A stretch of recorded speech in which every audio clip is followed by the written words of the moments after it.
Have a good browser. To turn on the computer? That browser. Okay.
Okay, y'all ready?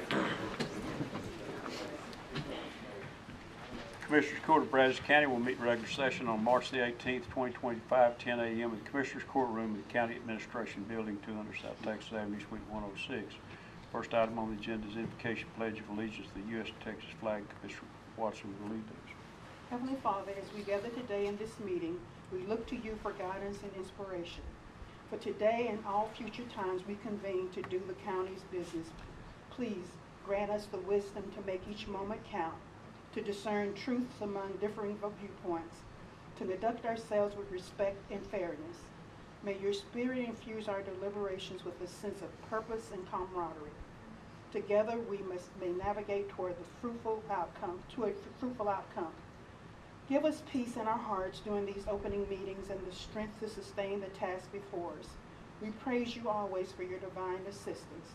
Lord God, let your blessing rest upon us as we work diligently toward our objectives. Amen. Amen.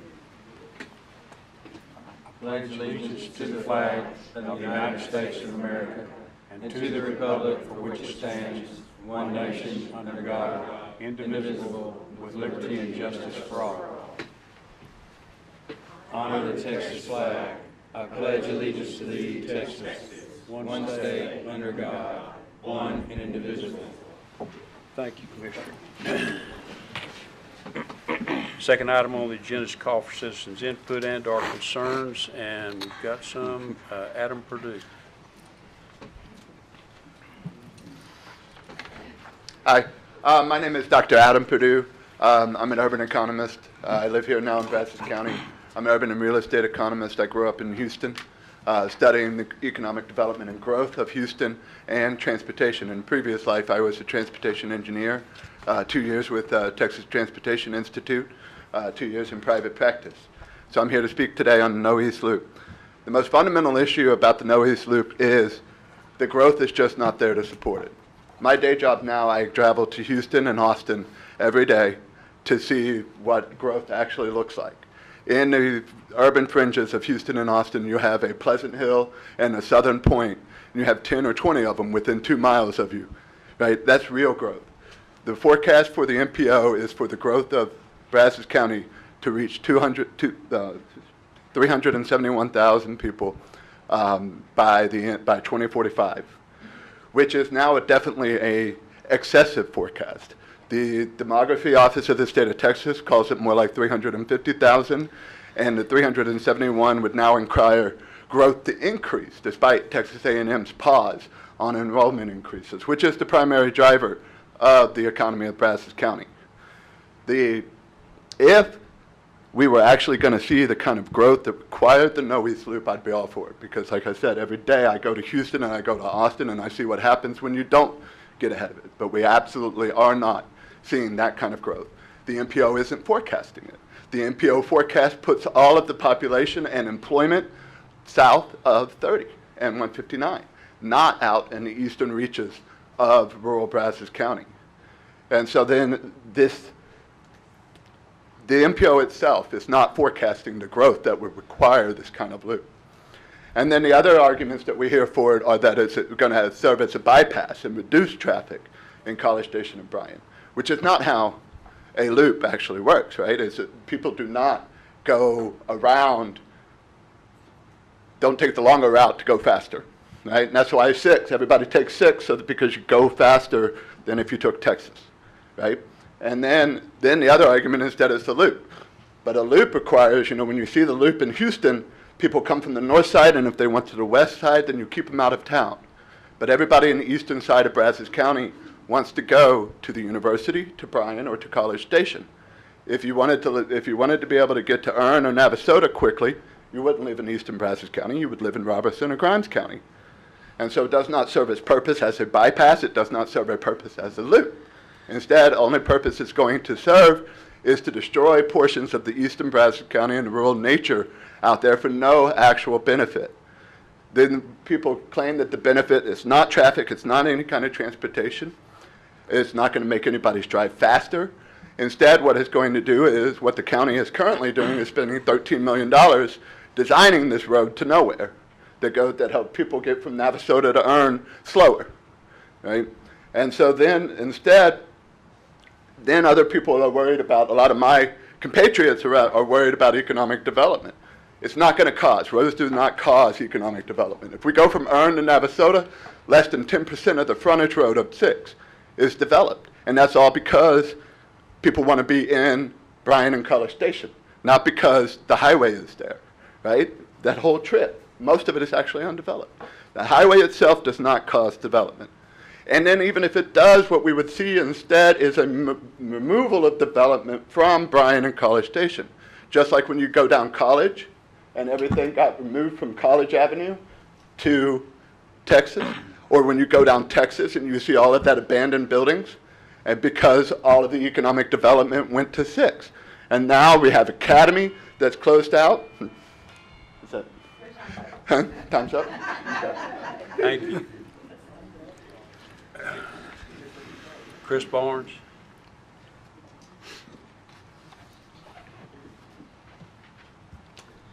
Good morning. My name is Chris Barnes. My wife and I have been residents of Brazos County for more than 40 years now.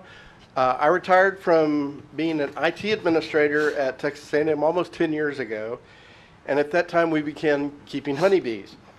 Today we run about 60 colonies located at various properties throughout Brazos County. That might sound like a lot of hives, but in beekeeper terms, that really makes us just busy hobbyists. My purpose in speaking this morning is to help make you aware of an issue going on with how agricultural valuations for property taxes are being handled for beekeeping, both across the state as well as here in Brazos County. In 2011, the 82nd legislature amended the tax code to allow beekeeping to qualify for open space agricultural valuation of property taxes. The law states that beekeeping can be used on tracts between 5 to 20 acres. The bill was signed and became effective on January 1st, 2012.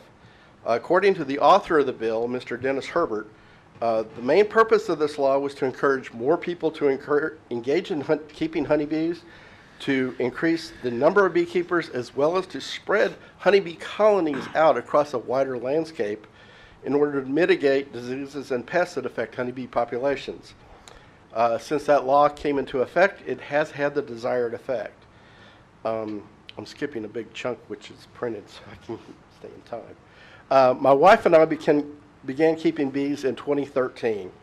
And at that time, we had the time to devote to undertaking a new activity, both in terms of learning how to keep bees as well as actually doing the job. Many people who have property that could qualify for the ag valuation have other jobs or other obligations that basically prevent them from having the time and energy to do it. Because of this, a new industry has emerged. It's basically the leasing of honeybee colonies to property owners. To be frank, this is why my wife and I operate 60 colonies in Brazos County. We only need 6 colonies on our own property.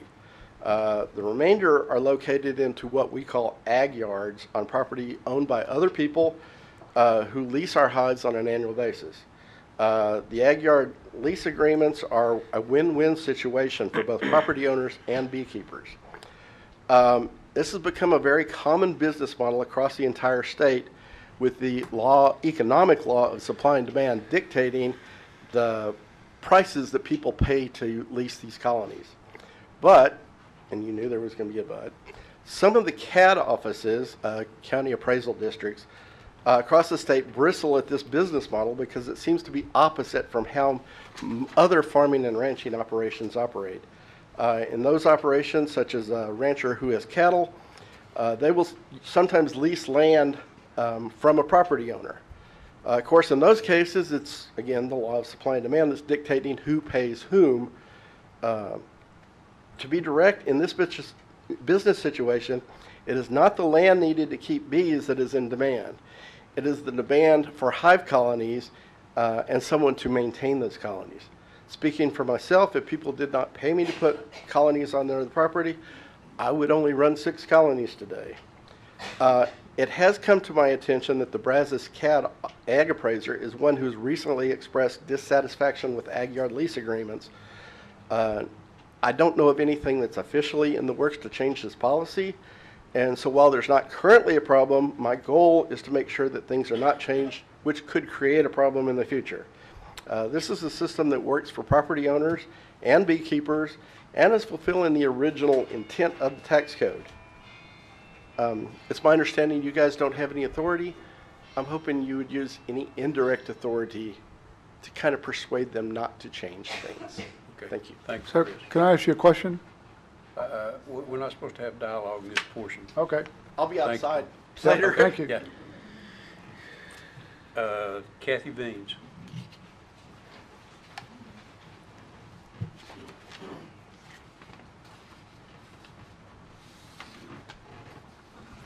Good morning, Judge, Commissioners. I want to circle back to what I was talking about last week as far as the redactions in the software program that was purchased or approved for purchase to redact the cast vote records and ballots. I don't know if you all heard what the attorney said, and that was that he was unaware of any conflict between the Texas Constitution permitting or authorizing the audits of election and simultaneously redacting the cast vote records. I made a call to the Secretary of State's office last Tuesday, and I was told that when deciding what to redact, it's up to the county. And so again, last week I pointed out to you what what's being redacted and which apparently has been decided to be personally identifiable, but I haven't heard an answer as to what exactly you're saying is personally identifiable. It's, the voting precinct doesn't identify your ballot, so forth, the items I said last week. In addition to that, Commissioner Watson, I think I asked you last week if you could get on the agenda the No East Loop, a town hall kind of a situation. I've heard all these statements. I have a great deal of interest in what's going on. I also have never heard any kind of comment about how the new railroad track plan is going to affect commercial transport as regards to this plan for the inner loop. Don't know how that works. And lastly, I wanted to mention, you all know that I serve Meals on Wheels, and I was talking to Ken. They get no money from the county to run that location. And he mentioned to me that all across the state, Meals on Wheels programs get volunteers from every county office. They get them from the police department, the sheriff's department, the county commissioners. They all serve meals every month, and we don't have anybody from our county that actually comes in and serves meals. And I would think that you guys would be especially interested in that opportunity it gives you to see and meet people in your districts, in their homes. I don't understand why you wouldn't volunteer 1 hour of your time. It's great to show up at the events that celebrate the people who volunteer, but it's a different matter to volunteer yourselves. So I would implore you to look into that. Thank you. Okay. Thank you. That was the last on the citizen input, so we'll consider and take action on agenda items 3 through 14. Number 3 is approval requested from Constable Precinct 2 to accept the grant award from the NRA Foundation in the amount of $2,525.55 for department-issued firearms. Move for approval. Second. Motion made, seconded. Discussion. All in favor say aye. Aye. Opposed? None motion carries. Number 4 is request authorization for a wire transfer up to $250,898.90 to the Health and Human Services Commission for uncompensated care demonstration year DY7, fiscal year 2018, for the benefit of participating hospitals using funding from Brazos County Local Provider Participation Fund. Move for approval. Second. Motion made and seconded, and I think Kathy Beach wanted to speak on that.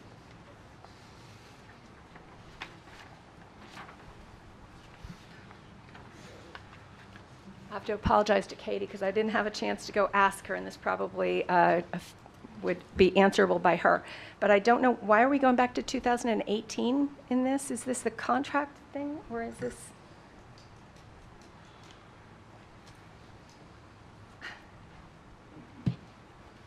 Because the state says we have to. No.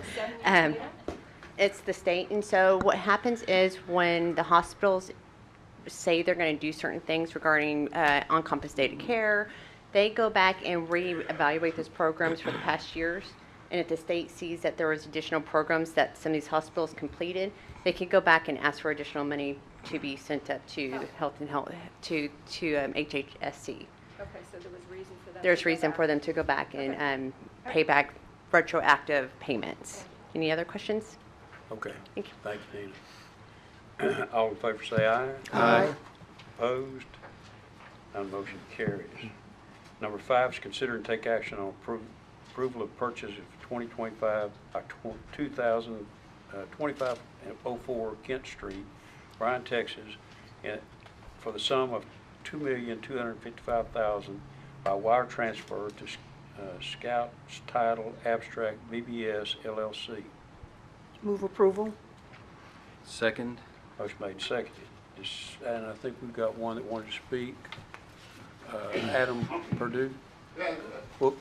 pardon, I meant, agenda item number 6, not number 5. I beg your pardon? I meant to, speak on agenda item number 6, not Oh, number 5. not 5. If that would be okay. Okay, Kathy, you wanted to speak.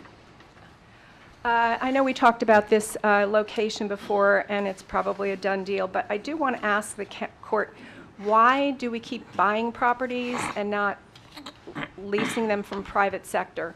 I am not a big fan of government owning property and carrying that burden and not collecting property taxes from the private sector and running and administering buildings and properties across the county that we're then adding to our payroll and benefits packages.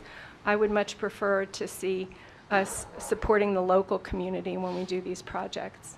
So I just wanted to make that comment. Okay, so, I mean, you know what this is. This is 911. That's really Yes, what that is. I know. Yep.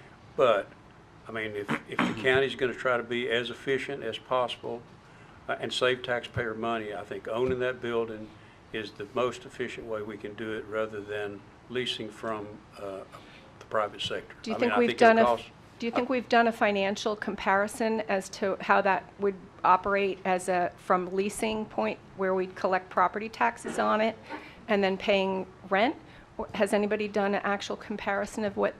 Well, I mean, so if you look at property taxes, while the county's property tax is the lowest of the school district and cities, they may all benefit from it. The county would benefit the least out of that. And I think the property taxes, personally, I think it would not come anywhere close if you're comparing the two, owning the building and us controlling it. And we know that rent doesn't keep going up every year, which it probably would. It typically does. So I personally believed, and that's the reason we were moving forward, the court moved forward with purchasing the property. So I think 911 folks looked at several different options. Yeah. One consideration was building a new building, which would have cost the county $17 million. So purchasing this at 2.2 seems like a deal. And this facility will not only accommodate their current needs, which is they've currently outgrown their current location. Their current location is not ADA compatible. They've had applicants come and they've had to bring them through the back. And we're lucky, quite frankly, that our 911 folks didn't get sued. So this will solve some of their problems. It's a lot of money, but it's not nearly what it would have been if they had to build it. So I think it's a better deal for the residents of the county. And we're also hoping that the facility will be using it for the next 20-plus years. So when you probably amortize the cost of leasing and all the other things that come into play, it probably evens out. If not, we save money. Because, I mean, how long have y'all been in the current building that you're in? Since '89. 26. So, you know, we're hoping we'll be in that building for 20-plus years. So over time, I think it'll be a win for us to own the property, and you know what we'll have to do to prepare renovate the property for the proper use. If there's a security issue, there are multiple justifications for why this is this is the best option for us, is to purchase that facility and outfit it for the operation of the county over a long period of time, in addition to the security of those who will have to be in that facility. I assume that's correct. I would like to be assured that the commissioners have looked into that actual details and the numbers of it. And I also don't know what the expected modifications that will be paying for as we move into that property. Is there an estimate of what needs to be done to bring it to our accommodations? The 911 people are going to do that. They have money set aside for that. Okay. And let me this is really dear to my heart because in 1989, that time Judge Holmgreen made me the chairman of that board, and they moved into that old AT&T building, wasn't it, Judge? GTE. GTE building. Now Verizon. And they were crowded when they moved in. So they have been band-aiding this thing all these years. Okay. And this is a great alternative. It's a great building. They don't sell dresses there anymore. You remember it used to be Lester's. But it's going to serve their needs for many, many years. And hopefully at some point, maybe we can get College Station to come in and be part of our 911 board and Texas A&M. Right. In addition to that, 911 will be paying us rent every month for the facility. I think that was left out. That's important Okay. to us as a county. So And 911 is funded by all 4 communities, that A&M, it's the 2 funded in cities your and the county? telephone Okay. bill every month. Okay. All right. Thank you. And they would also, I just want to clarify, because they actually dispatch for Brazos County and City of Bryan, they would be, or actually it'd be the county and the city that are going to need, we pay part of the rent right now because we contract with 911 to dispatch for us. And so that we'll continue to have to do that, to the city and the county. But the 911 portion of it is, there's 2, there's 911 and then there's dispatch portion of it. 911 is funded by 911 telephone bills, and the dispatch is funded by the contracted entities, in this case, City of Bryan and Brazos County. Okay. Thank you. Okay. I don't believe we voted on that. All in favor say aye. Aye. Opposed? None motion carries. Number 6 is award of the following contracts for 101 North Texas Avenue based on elevation committee recommendations. CIP 25560 Architect 101 Texas Avenue recommended awards Plan North Architectural Company, and CIP 25-563 Construction Manager at Risk for 101 North Texas Avenue recommended awards Spa Glass Construction. And I think we've got, Kathy, I think you want to speak on that. This is a huge amount of money. I was looking at that contract, and it's over $60 million. I'm curious as to why this is being financed by a certificate of obligation and not put on as a bond issue so the voters can decide if this is an appropriate use of funds. Can you explain why it's a CO and not a bond issue? That's a lot of money. We may need it, I know, but tax dollars are important to people. I don't know that it's necessarily funded by, let me let Katie speak to that. Katie Connor, County Auditor. I remembered. We issued $10 million in certificates of obligation at the same time that we issued $20 million in road bonds for TxDOT projects and $10 million for road and bridge projects. So we were getting a value for our issuance.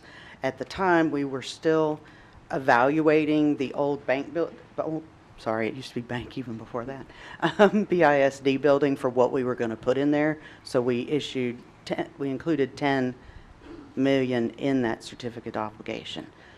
So that's already financed. 10 of the 60? 10 of the 40 million we issued. I'm sorry, we issued 40 million, 10 of it was for that project. The price is 60, we have 10 of it issued by CO. And so where's the rest of the 50 coming from? It's currently budgeted to come out of fund balance. Okay, so it's in the projected budget.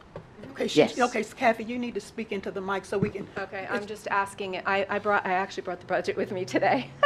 I just So it's in the budget, and it's already projected, and we won't see a tax increase as a result of this because it's already been budgeted for, correct? It has been budgeted. I cannot speak to a tax increase. That's Commissioners Court's responsibility. Okay, you know, focused on the taxes. A lot of people care about the tax rates, so. Okay, so that really, I mean, the money is budgeted, we've got it. It's really where for this particular item, that's what this item is about, is to pass or not this particular contract. Right. So the money is in the budget for that. Okay. All right, further discussion. Sorry, yeah, I made my error. I meant to speak on 6 instead of 5. But, I mean, I know you put it down wrong. I don't know, I mean, you had 5. Okay, all right, come up.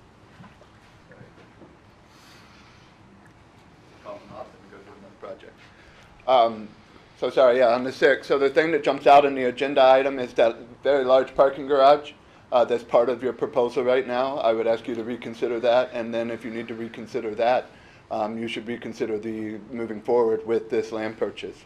So this morning I stopped at the parking garage that's right there. It is currently at 9 o'clock, 30% capacity, right? And so we have this government resource right here that we're already not utilizing, and instead we're going to build a completely different, smaller parking garage across the highway.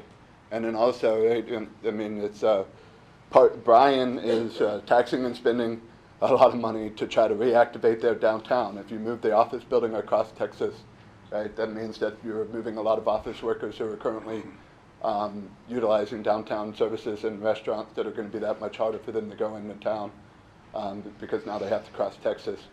And so then the government should be working together. And then we have plenty of parking lots over here already that is already county-owned land, which could just be a building, right, at a parking. So I would urge you to step back and reconsider this path, the need for a building that large of a lot on the wrong side of Texas, so that you can include a parking garage when we already have taxpayer paid for parking garage on this side of Texas. Utilize all of our different levels of government resources more efficiently. Thank you. Okay, so part of the reason for a parking garage over there is that there's no way to put surface parking that would service that building with the number of employees by putting everyone into this parking garage over here. I mean, number one, that forces them to cross Texas Avenue more times than, especially if we've got the crosswalk, then that's part of the reason for the crosswalk. TxDOT has told me that it's likely when they finish the expansion on Texas Avenue, we will lose that front row that against Texas Avenue, which is the secure parking for the prosecutors, the judges, which is pretty critical to all of us. And by building a parking garage over there where they could go into that building and come across the crossway, it then would have those judges and prosecutors in a secure parking area that is not going to be available if Texas Avenue does what they told me they're probably going to do, and that's take that front row of parking along Texas Avenue.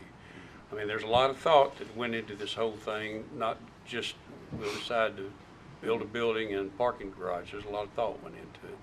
I mean, well, no, I mean, forgive me about thinking about a lot of thought. I mean, there was a lot of thought that went into building this empty parking garage, right? Well, there is a we complete didn't build that possibility parking for garage. secure parking over there because the 4th and the 5th floor are completely empty, right? I mean, there's just as secure as any parking right along Texas.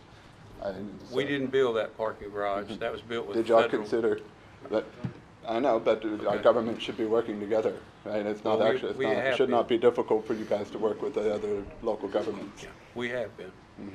And, Okay, thank you. I mean, you just said it wasn't your parking garage, and that's why we don't do it. Have you considered other options for secure parking? And, Yes. I mean, and secure parking over here on this side where the county already owns a lot of land.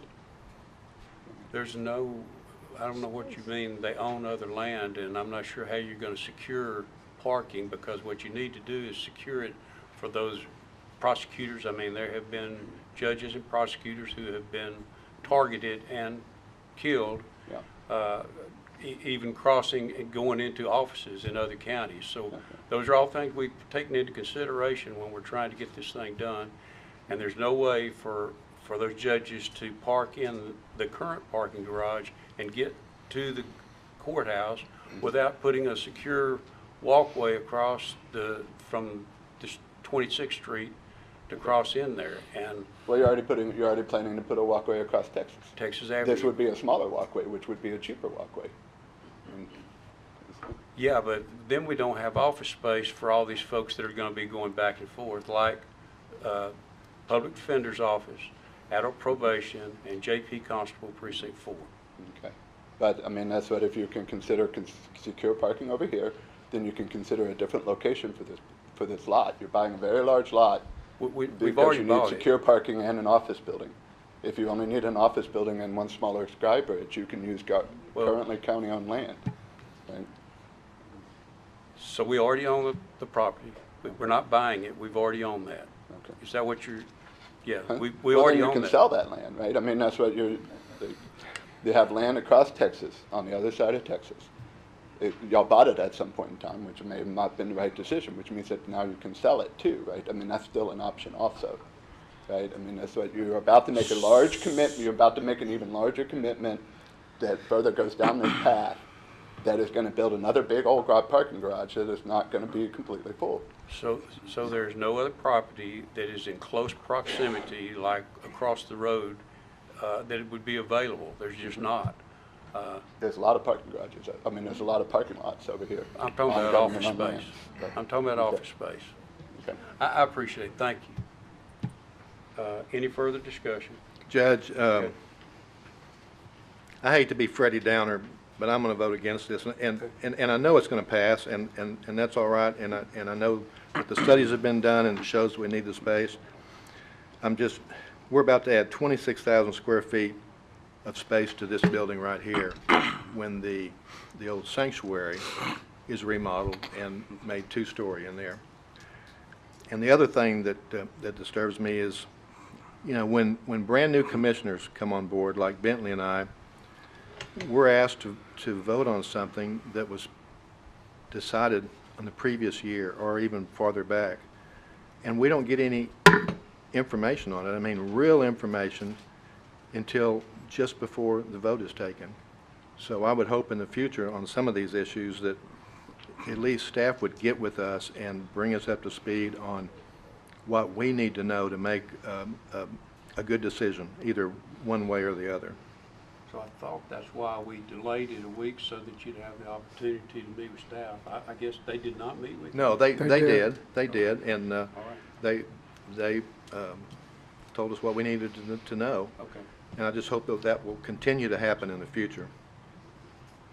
Judge, this is obviously a substantial sum of taxpayer dollars, but I listened to y'all's comments regarding the pressing needs for adequate space for essential county departments. I want to commend Trevor Lansdowne and Charles Wendt for sitting down and meeting with us, and their dedicated efforts on this project has gone on for several years now.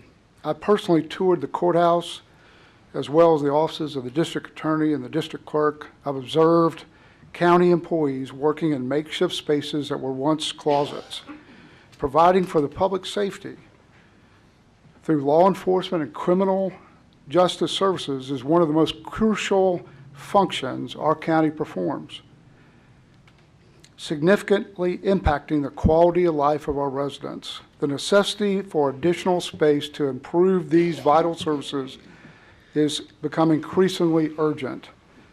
While I wholeheartedly support the initiatives related to law enforcement and the judicial system court operations, I will stress my expectations that the project be completed as scheduled and under budget or on budget.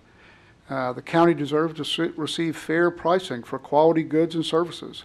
And we have a profound responsibility that I know all the commissioners share to utilize taxpayer dollars wisely and ensuring that they're spent in ways that genuinely benefit our community. So I would ask that the staff and vendors should present either in person or quarterly a written report on update on this project as it goes forward. Okay, that's a great idea. Thank you, Commissioner. Any further discussion? Do we need to make a motion? You defer- Okay. We do have motions. Oh, we don't? We do Okay. not. So I move that we approve the awarding of the contract. I second. Okay, motion made, seconded. Any further discussion? All in favor say, well, let's do, all in favor, raise your right hand. Aye. Aye. Aye. Opposed? Okay, one opposed. Thank you. Motion carries. Number 7 is consider and take action on Frontier Communications utility permit for a directional board for fiber optic conduit under Seawater, Drive 7, Steel Forest, Circle 1, Whippoorwill, Drive 2, Lakeland 1, Shadowbrook, Circle 1, within Sweetwater subdivision to provide an area resident with internet services, sites located in Precinct 1. Move to approve. Second. Motion made, seconded, discussion. All in favor say aye. Aye. Opposed? None motion carries. Number 8 is consider and take action on Frontier Communications utility permit for a directional board of fiber optic under Greens Prairie Road, Wood Lake Drive, Preakness Circle, Green Tree Circle, Citation Circle, Triple Bend Circle, Triple Bend Road, Derby Circle, Belmont Circle, Riva Ridge, and Calumet Trail, and within Wood Lake subdivisions to provide area service for internet services, sites located in Precinct 1. Move to approve. Second. Motion made and seconded. Discussion. All in favor say aye. Aye. Opposed? None motion carries. Number 9 is consider and take action on Frontier Communication utility permit for a directional board for 3,242 feet of fiber optic conduit on Jones Road right-of-way, sites located in Precinct 4. Move to approve. Second. Motion made, seconded, and I think Kathy wanted to speak on this. I live in Precinct 4, and this is of big interest to me, fiber optics. We had fiber optics in Pennsylvania 20 years ago, and I'm still waiting. So I was wondering, Commissioner Watson, can you tell me what it looks like for Precinct 4 fiber optics? I know this is Jones Road, but I'm on the other side of Highway 60, outside of the city. Can you tell me what it looks like? I do not know that. Yeah, that's all private, and this is Right. a private company that's Right. actually crossing our right-of-way. That's the reason they Right. came in. So you approve whatever they ask for without knowing what's happening? We know that they're laying fiber down. But you don't know and the they have- plans? When they request it, they're a public utility. They can cross our right-of-way. So, yes, we allow them to cross our right-of-way because they have the right to cross our right-of-way. So- They have to come to us and ask for it. Okay. But we don't go back to them and ask them what their plan overall is because that's theirs. I mean, they're going to be doing it. And the ones that I've, the fiber net companies that I've dealt with they'd like to get it to everybody's house. It's all a cost. You know, it depends on where you are and how many neighbors you got and what they take a look at, whether they think it's Right. profitable for them to put it there. I understand. I guess I just thought that the commissioners being in charge of certain precincts would have an interest in what's going on in the community and actually have curiosity about it and know something about it. But if that's not the case, then I understand. Well, I don't know that that's not the case. Not the case, I mean, right. Because see, the request, you know, so very often I have people coming to me and saying, you know, they don't have good service out in their respective areas. And so it's, you know, because again, it's a private company, we don't fund them putting out, providing this service. Right. And so it is a private company. So when they come to us with an area like Jones Road, where the need is, where the constituents have said to me the need is great, barring some problem that we may see as we allow them to use to put the conduits along the areas that is in the county, we're pretty much going to approve it because it's a private company and you have constituents saying, I don't get good service or I have no service at all. And so so it's sort of like in the dense areas of the community, within the city limits, they just came through like gangbusters putting in those lines. Now they pick and choose what areas they start with. And the hope is that they provide the kind of service that you all want if you don't have good service out there. I understand But they that. get to choose, they're choosing. I And they're understand. choosing it based on the density, how many people are out there. And so, barring some other issue that may impact something that we already have, we pretty much allow them to do it. I understand the permitting process. I Right. do understand But- that. I just was thinking that you might have information in the area that you are commissioner for, so. No, I don't okay. have that. Okay. We've got a motion and a second. All in favor say aye. Aye. Opposed? None motion carries. Number 10 is approval request from tax refund application for Robert Hoffman in the amount of $270.12 pursuant to tax code section 33.011. Move for approval. Second. Motion made, seconded, discussion. All in favor say aye. Aye. Opposed? None motion carries. Number 11 is tax refund application for the following. Move for approval A through E. Oh, second. Motion made, seconded, discussion. All in favor say aye. Aye. Opposed? None motion carries. Number 12 is budget amendments. Budget amendments FY 24-25, 22.01 through 22.03. Move to approve. Second. Motion made, seconded, and Kathy, I think you want to speak on that. This brings up the curiosity that I was raising in January when we talked about the parking garage.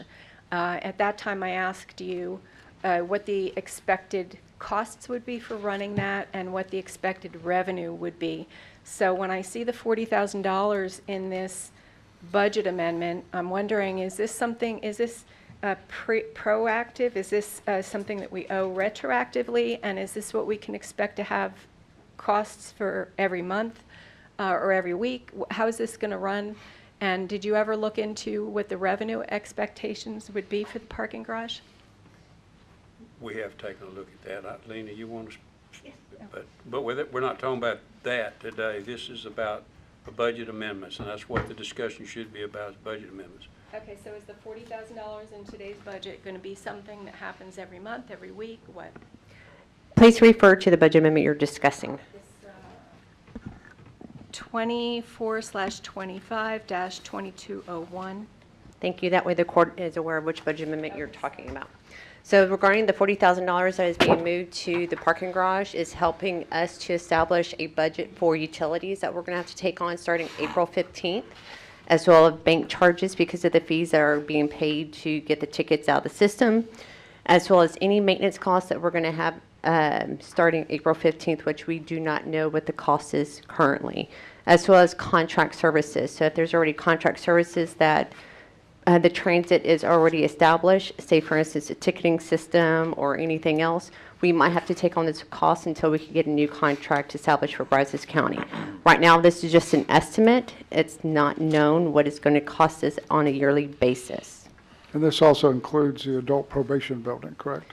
This is just the parking garage. We're only Okay. moving money to support the parking garage itself, and that's it. I think my only question back in January when this first came to us about the county taking over the parking garage, I spoke against it. And my concern today is this going to be a monthly issue? Are we going to be having the reserve? There might be another budget amendment closer to the end of this year. Like I said, that we don't know what the contract services are going to cost when Brazos County takes them under. We do have an estimate regarding utilities for the next 6 months. It might cost us between $13,000 and $15,000. Everything else is the unknowns. We don't know regarding the maintenance costs because we're just getting into the parking garage April 15th. We could look at what the transit district has spent in the past several years, but they might look at certain things differently than what Brazos County maintains. Say, for instance, the fire extinguishers or the firing system. And so until we get a true cost, it might take us a year or two. Well, since January 14th, when we took this over, what has been the total revenue that's come out of this? Nothing to Brazos County because we have not took on the parking garage until April 15th. Okay. Nothing has been established. We're just doing a budget amendment, so we're prepared to get this activated on April 15th. Okay, thank you, Dina. We've got a motion and a second. All in favor say aye. Aye. Opposed? None motion carries. Number 13 is personnel change status. Move for approval. Second. Motion made, seconded, discussion. All in favor say aye. Aye. Opposed? Motion carries. Number 14 is payment of claims.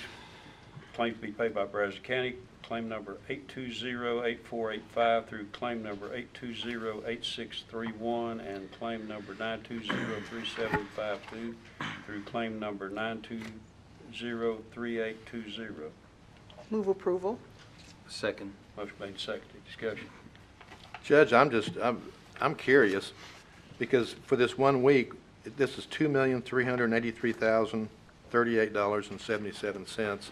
And in some of these, you know, it'll say general fund, no value, dyed diesel, no value, no value, no value, and then that's $2,559, and it goes on down.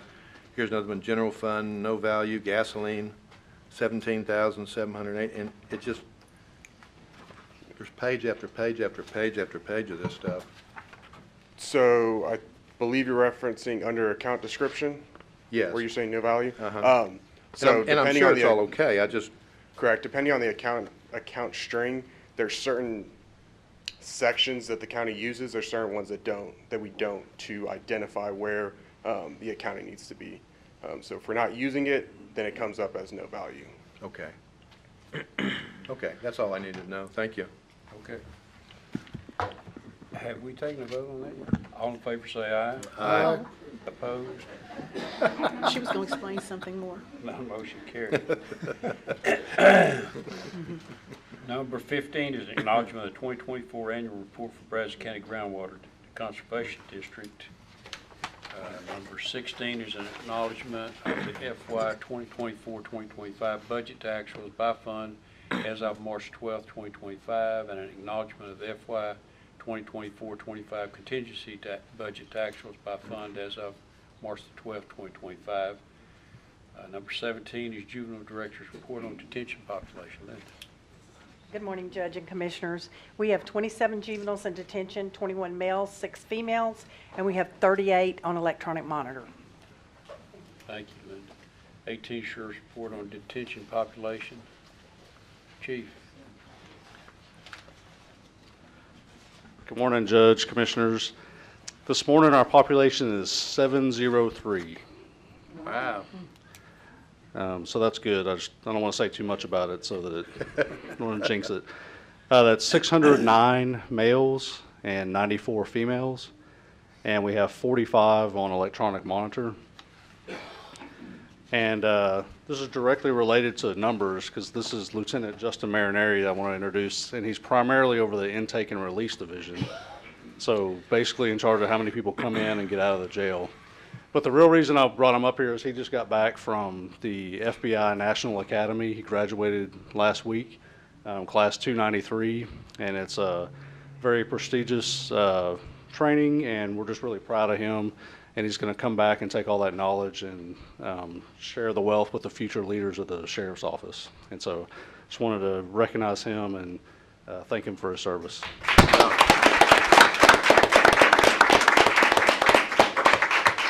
And we're not going to let him talk, though. So. All right. Thank you. Number 18 is announcement of interest items and possible future agenda topics. I guess this is more of an opinion. given the massive hail damage that so many of us in Brazos County experienced over the Saturday morning at 3:30 in the morning.